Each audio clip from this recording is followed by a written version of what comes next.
കേരള സർവകലാശാലയിലെ അധികാര തർക്കം തുടരുന്നു. താൽക്കാലിക വിസിയുടെ വിലക്ക് മറികടന്ന് രജിസ്ട്രാർ KS അനിൽകുമാർ കേരള സർവകലാശാല ആസ്ഥാനത്തെത്തി.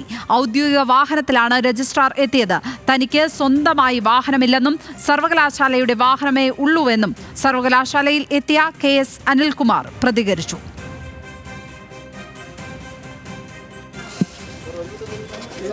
എനിക്ക് സ്വന്തമായി വാഹനമില്ല, സർവകലാശാലയുടെ വാഹനമാണ്. അതേസമയം വിസിക്ക് സർവകലാശാലയിൽ കയറാൻ കഴിയാത്ത സ്ഥിതിയെന്ന് BJP സിൻഡിക്കേറ്റ് അംഗം PS ഗോപകുമാർ പറഞ്ഞു. ജീവനക്കാർക്ക് സ്വതന്ത്രമായി പ്രവർത്തിക്കാൻ കഴിയുന്നില്ല എന്നും ഗോപകുമാർ. ബഹുമാനപ്പെട്ട വൈസ് ചാൻസലർക്ക് ഈ സർവകലാശാലയുടെ ആസ്ഥാനത്ത് എത്താൻ കഴിയാത്ത അവസ്ഥയുണ്ട്. സിൻഡിക്കേറ്റ് അംഗങ്ങൾ നേരിട്ട് തന്നെ സർവകലാശാല കവാടത്തിൽ ഗവർണറെ പോലും വെല്ലുവിളിച്ചുകൊണ്ട് ഇതിനുള്ളിലേക്ക് കടത്തില്ല എന്ന് പരസ്യമായിട്ട് പ്രഖ്യാപിക്കുന്നു, വെല്ലുവിളിക്കുന്നു.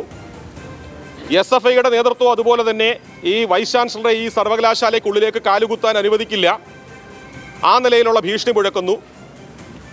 ആ തരത്തിലെ ഒരു ഭയാനകമായ അന്തരീക്ഷം സിൻഡിക്കേറ്റ് അംഗങ്ങൾ, ഇടത് വിദ്യാർത്ഥി സംഘടനകൾ, യുവജന സംഘടനകൾ, ഒപ്പം ഈ സർവകലാശാലയിലെ ചില യൂണിയൻ പ്രവർത്തകർ, ഇവരുടെ ഭീഷണിയിലും സമ്മർദ്ദത്തിലും സർവകലാശാലയുടെ പ്രവർത്തനം താളം തെറ്റിയിരിക്കുകയാണ്.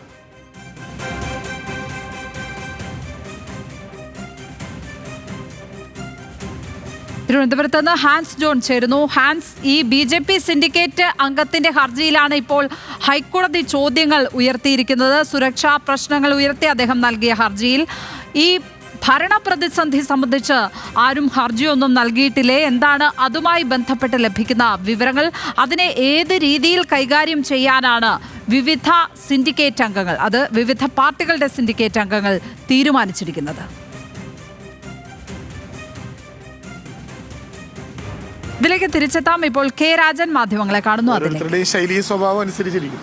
വിവരങ്ങൾ വരുമ്പോഴാണ് നമ്മൾ നോക്കുക.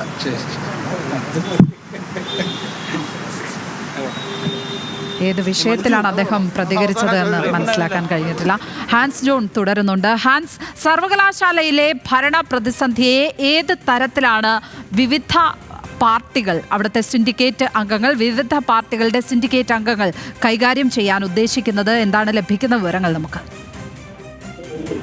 ലക്ഷ്മി, ഈ ഭരണ പ്രതിസന്ധിയുമായി ബന്ധപ്പെട്ട് നിലവിൽ ഇതുവരെയും ഒരു സിൻഡിക്കേറ്റ് വിഭാഗവും കോടതിയെ സമീപിച്ചിട്ടില്ല. കാരണം ഇടത് സിൻഡിക്കേറ്റ് അംഗങ്ങൾ അദ്ദേഹത്തിന്റെ രജിസ്ട്രാറായിട്ടുള്ള KS അനിൽകുമാറിന്റെ സസ്പെൻഷൻ റദ്ദാക്കി. അതുകൊണ്ട് തന്നെ വൈസ് ചാൻസലറുടെ ഉത്തരവിന് യാതൊരു വിധത്തിലുള്ള വാലിഡിറ്റിയും ഇല്ല എന്നുള്ള നിലപാടിൽ തുടരുകയാണ്. അതുകൊണ്ട് തന്നെ അവർ കോടതിയിലേക്ക് പോയിട്ടില്ല. കൂടാതെ തന്നെ BJP സിൻഡിക്കേറ്റ് അംഗങ്ങളും ഈ വിഷയവുമായി ബന്ധപ്പെട്ട് കോടതിയിൽ പോയിട്ടില്ല. പ്രധാനമായും ചൂണ്ടിക്കാണിക്കാത്ത വിഷയം സസ്പെൻഷനായിട്ടുള്ള രജിസ്ട്രാർ KS അനിൽകുമാറിന്റെ സസ്പെൻഷൻ റദ്ദാക്കിയ നടപടി അത് വാലിഡി നിയമവിരുദ്ധമാണോ എന്ന് പരിശോധിക്കണമെന്ന് ആവശ്യപ്പെട്ടുകൊണ്ട് ഇതുവരെയും കോടതിയിൽ പോയിട്ടില്ല. പക്ഷെ അതിനേക്കാൾ ഉപരി അവർ ആവശ്യപ്പെട്ടിരിക്കുന്നത് സർവകലാശാലയിൽ കഴിഞ്ഞ ദിവസങ്ങളിലുണ്ടായ പ്രതിഷേധത്തിന്റെ സാഹചര്യത്തിൽ വൈസ് ചാൻസലർക്ക് നിലവിൽ സർവകലാശാല ആസ്ഥാനത്തേക്ക് പ്രവേശിക്കാൻ കഴിയാത്ത ഒരു സാഹചര്യം നിലനിൽക്കുന്നുണ്ട്.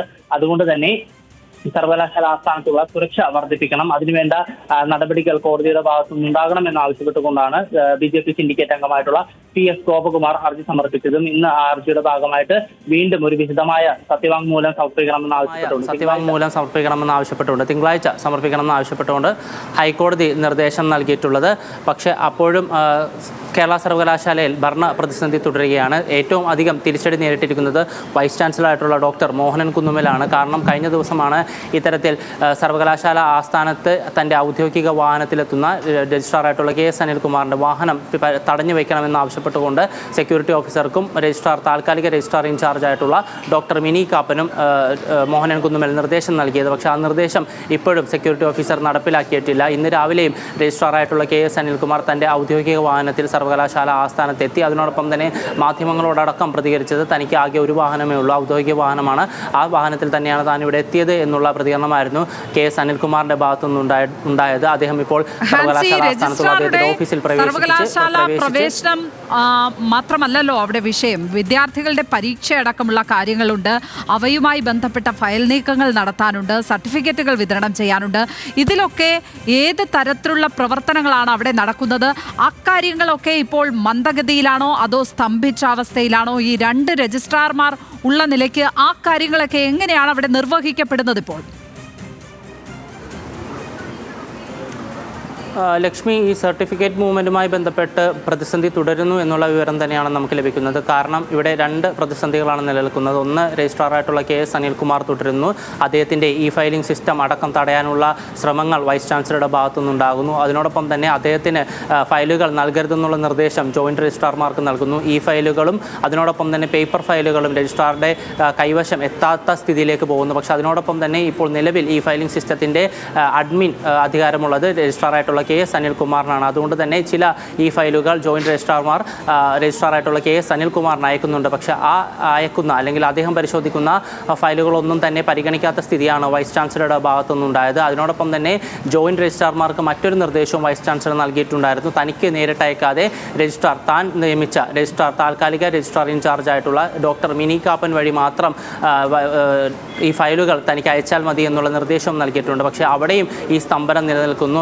ഫയലുകൾ പരിശോധിക്കാൻ കഴിയാത്ത സ്ഥിതിയാണ് മിനി കാപ്പിനുള്ളത്. കാരണം മിനി കാപ്പിന് ഇതുവരെയും ഫയലിംഗ് സിസ്റ്റത്തിൻ്റെ അഡ്മിൻ അധികാരം ലഭിച്ചിട്ടില്ല. പക്ഷേ അതിനോടൊപ്പം തന്നെ പേപ്പർ ഫയലുകൾ മിനി കാപ്പിന് പരിശോധിക്കാൻ കഴിയുന്നുണ്ട്. അത് വൈസ് ചാൻസലറുടെ കൈവശം എത്തുന്നുണ്ട്. പക്ഷേ അപ്പോഴും വൈസ് ചാൻസലർക്ക് നിലവിൽ സർവകലാശാല ആസ്ഥാനത്തേക്ക് എത്താൻ കഴിയാത്തതുകൊണ്ട് പേപ്പർ ഫയലുകൾ പരിശോധിക്കാൻ കഴിയാത്ത ഒരു സാഹചര്യം നിലനിൽക്കുന്നുണ്ട്. ആ ഫയലുകൾക്ക് അംഗീകാരം നൽകാൻ കഴിയാത്ത ഒരു സാഹചര്യം നിലനിൽക്കുന്നുണ്ട്. കഴിഞ്ഞ ദിവസം വൈസ് ചാൻസലർ അടക്കം പ്രതികരിച്ചത് ആഴ്ചയിൽ ആവറേജ് ഒരു 400 മുതൽ 500 വരെ ഫയലുകൾ സർവകലാശാല ആസ്ഥാനത്ത് അംഗീകാരത്തിനായി എത്തുന്നുണ്ട് എന്നാണ്. അപ്പോൾ തന്നെ നമുക്ക് മനസ്സിലാക്കാം 2 ആഴ്ചയിൽ സർവകലാശാല ആസ്ഥാനത്ത് മോഹനൻ കുന്നുമൽ എത്തിയിട്ട് എങ്ങനെ വന്നാലും ഏകദേശം 2000-ലധികം ഫയലുകൾ ഇപ്പോഴും സർവകലാശാല ആസ്ഥാനത്ത് കെട്ടിക്കിടക്കുകയാണ്. ലക്ഷ്മി, അസാധാരണമായ ഭരണ പ്രതിസന്ധിയിലാണ് കേരള സർവകലാശാലയുള്ളത്. ഹാൻസ് ജോണാണ് വിവരങ്ങൾ പങ്കുവച്ചത്. ഇപ്പോൾ